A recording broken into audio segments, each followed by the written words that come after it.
Diamonds to Pebbles. Chapter 6. Evelyn sliced and diced until everything was ready to be thrown into the boiling pot. Chef Reuben entered the kitchen with a yawn before his grogginess dissipated at the sight of her. A pleased smile formed on his lips.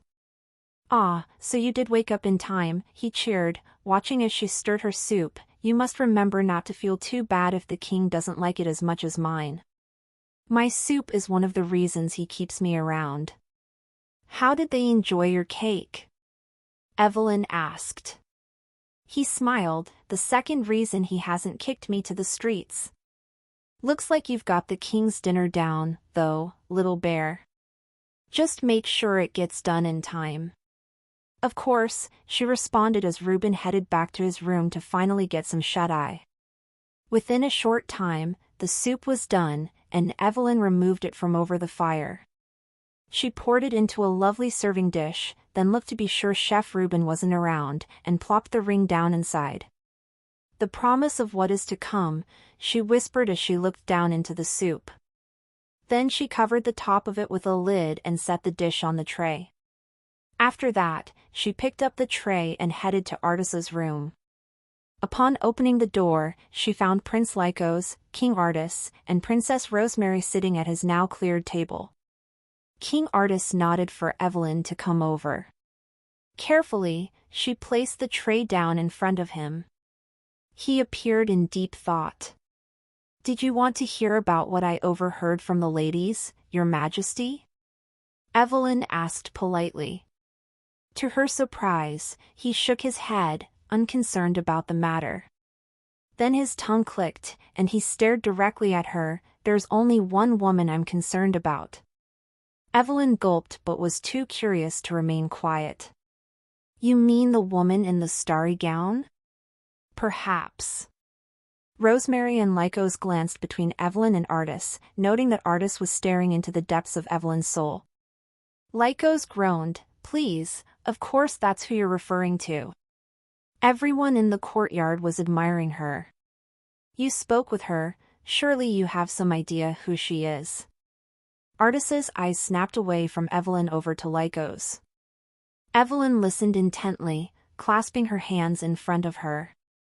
He hadn't dismissed her, so she would stay as long as she could. Rosemary lifted the lid to the soup dish and breathed in the pleasant aroma. Her cook hadn't prepared soup in quite some time, so she was a bit jealous of her brother's meal. "She's clearly Princess Evelyn of Dorian," she stated matter-of-factly. Evelyn sucked in a breath, wondering how Rosemary so easily pieced that together. She hadn't met the princess before, and she didn't think Rosemary would take the time to learn about Dorian at all.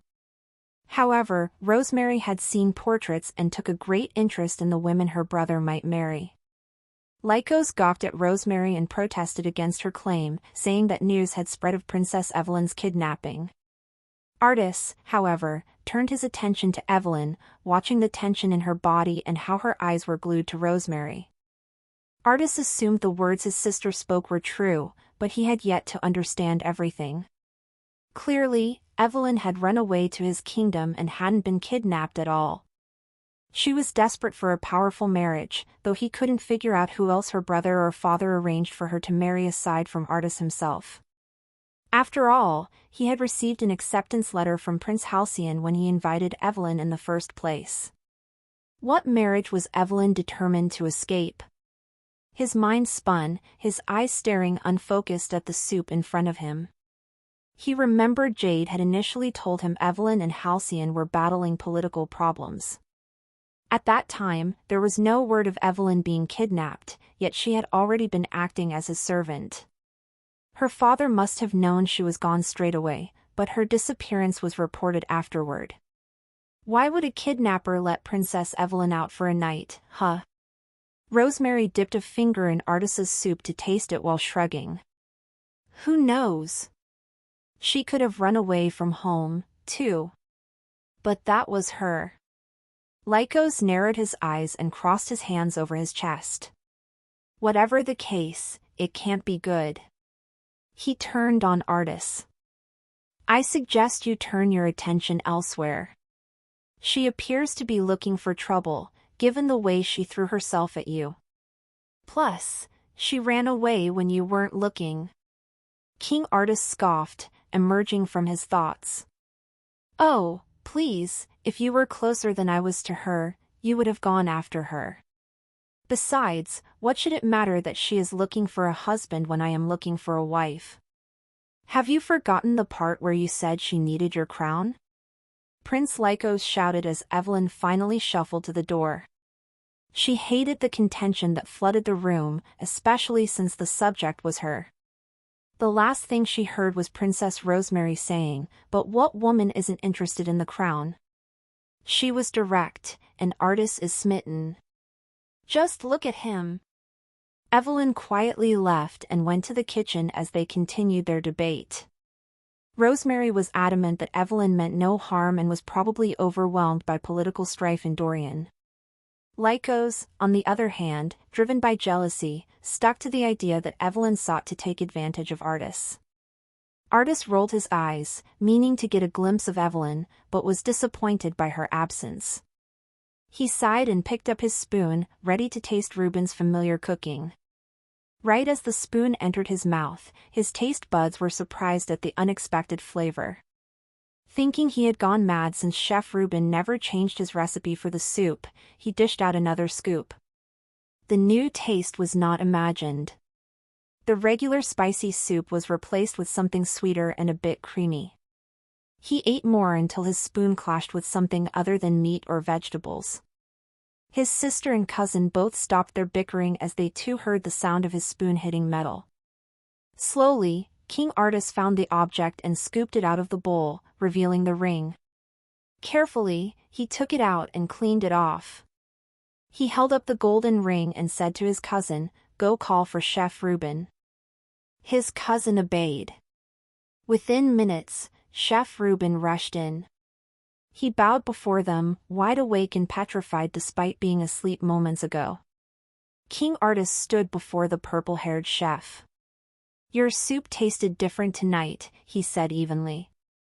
Reuben smiled as he brushed his sweaty palms along his gray night garments. "Sire, if you found fur in the soup, I take full responsibility." King Artus's eyebrows raised. "So Ali made the soup?" Before Reuben answered Artus's question, he stammered, "Oh please, Your Majesty. She's a hard worker. Her insistence to wear the coat is strange, but..." "The soup," King Artus began, looking at Reuben with a grin, "was better than the one you prepared. Now I'll ask again, where is Ali?" Reuben's mouth fell in absolute shock. He pointed to the door. "She is waiting outside, sire." Artus nodded his cousin over to the door. Prince Lycos swung it open, and sure enough, Evelyn stood there in the hall, waiting. She squinted as the light from the room settled upon her. Steadily, she came into the chamber. Lycos shut the door behind her. King Artus moved from Reuben to her. He held up the golden ring so she could see it. Evelyn stayed quiet and made no expression out of the ordinary. "Where did this come from?" "It was found in my soup," he said. Evelyn answered simply, "I have no clue, Your Majesty." He took a step closer. "So you didn't put it in the soup yourself?" "No, Your Majesty." "And you saw no one else put it in?" Another step closer to her.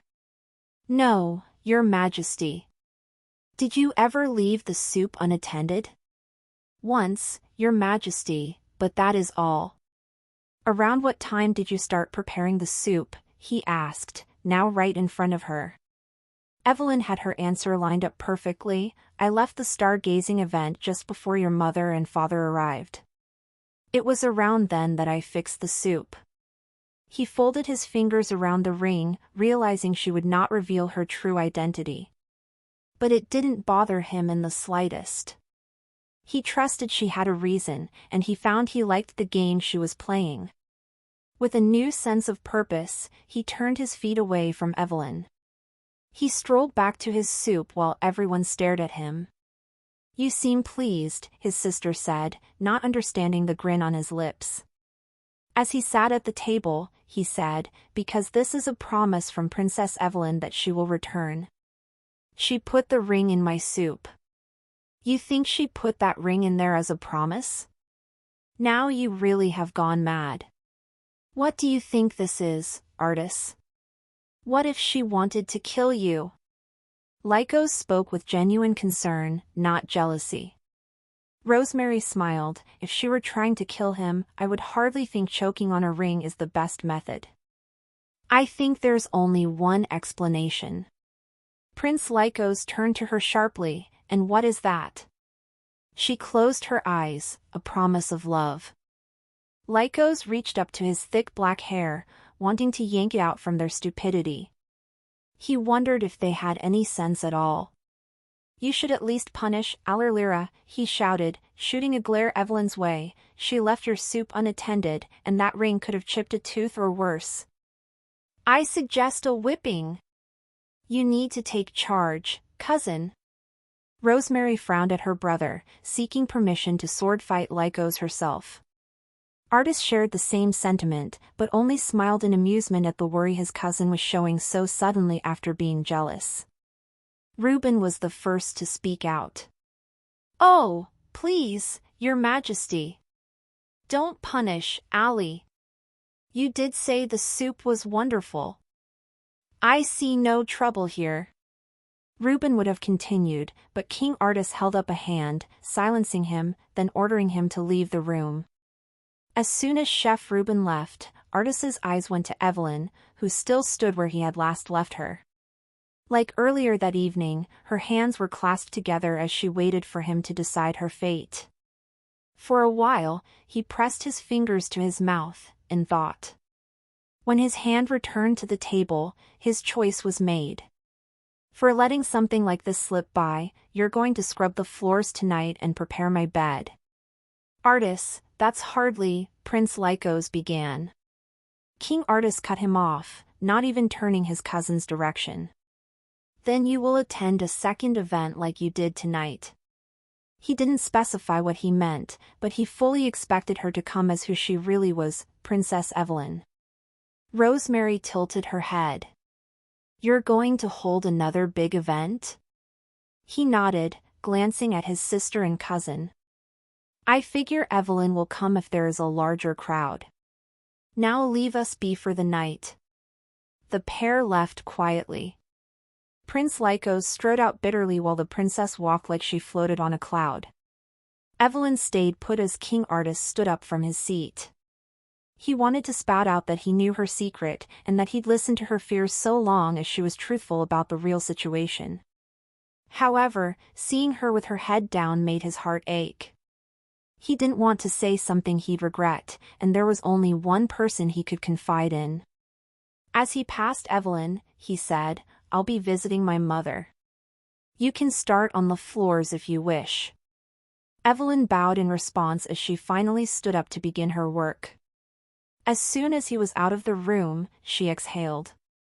She headed over to the large bed in the connected room and gently pulled the cover back, so she wouldn't forget to do it later. Then, she set off to clean the floor. While she worked, she hummed to herself, keeping with the rhythm of her scrubbing. Surprisingly, she enjoyed the mindless work, though her thoughts raced exponentially. Rosemary had pinpointed who she was, but it didn't sound like she or Artis planned to report Evelyn's attendance to Baldwin quite yet. That didn't mean no one else would.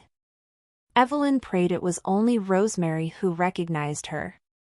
Otherwise, King Nuno would be knocking on Hamilton's doors. While cleaning the floor, Evelyn found it practically impossible not to tidy other parts of the room. The table had been cleared of a mess of papers, but the couches weren't so lucky. Overall, she'd call tonight a success. Artis hadn't shut her idea down entirely, and he caught on to the message she was sending with the ring.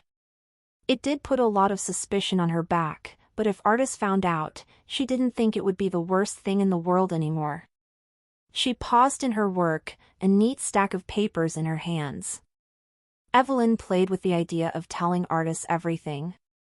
After all, when he returned, it would be just him and her in the room.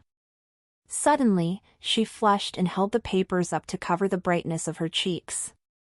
She couldn't admit she was the princess who desperately wanted to marry him while in his bedroom. No, she would just have to confess another time. Not done yet? Evelyn jumped, spinning toward the door, which silently closed behind Artis. She set the papers down on the table, next to the empty soup dish. No, just tidying, she said, lowering her eyes to the floor. Suddenly, his shiny boots came into her view. She almost looked up at him, but refrained from doing so. She was grateful that she remembered to do so, when his following words had a tone of suspicion. I didn't see you wearing that dress I lent you. Evelyn's heart hammered. That's when more than just his feet came into her view. His hand lifted her chin, and instinct took over. Evelyn smacked his hand away. She watched in horror as she realized what she had done and fell to her knees. Please forgive me, sire.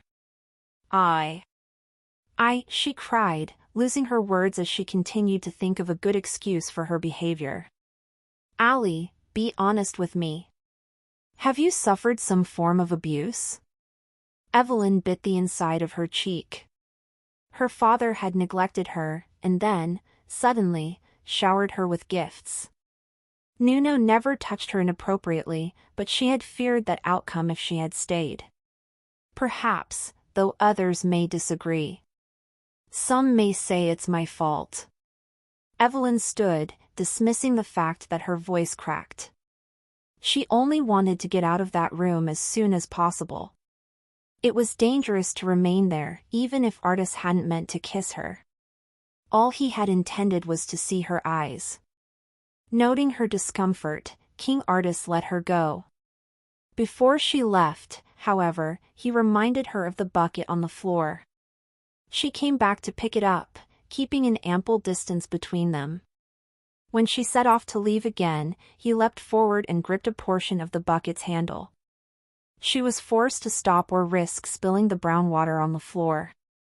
Her heartbeat went off the charts, and she was sure he could hear it. I'm sorry, Ali, he said softly, removing his hand, you may go now.